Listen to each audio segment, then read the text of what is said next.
Mais dans le premier des 26 livres du Nouveau Testament, nous découvrons Jésus, le Fils unique de Dieu, afin que quiconque croit en lui ne périsse point, mais qu'il ait la vie éternelle. Dans ces livres, nous découvrirons comment nous pouvons suivre ce leader dont je vous ai parlé. Nous sommes exhortés à imiter Dieu comme des enfants bien-aimés.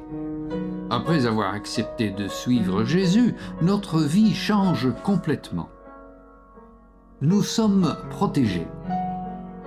Non, les difficultés de la vie ne disparaîtront pas, mais Dieu sera avec nous et personne ne pourra nous toucher.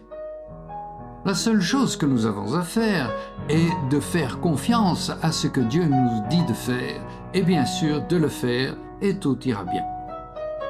Comment saurons-nous quoi faire? Priez. Cela signifie converser avec Dieu. Parlez-lui de ce que vous vivez, et il vous aidera. Vous trouverez toutes les réponses à vos questions dans cette Bible dont je vous parle.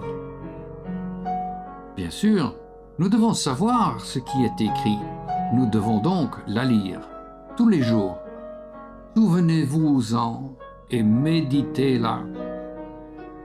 Tout ce que nous devons savoir sur la vie, ses problèmes, chaque situation à laquelle nous sommes confrontés trouve sa solution dans les conseils de la Bible. Et les réponses viendront.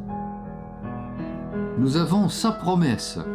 Parce que tu as fait du Seigneur, qui est mon refuge, le Très-Haut, ta demeure, aucun mal ne t'arrivera, aucune plaie ne s'approchera de ta demeure, car il donnera à ses anges la charge de te garder dans toutes tes voies.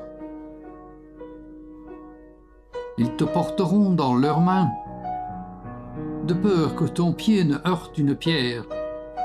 Tu marcheras sur le lion et le cobra. Tu fouleras aux pieds le jeune lion et le serpent. Parce qu'il m'aime, je le délivrerai.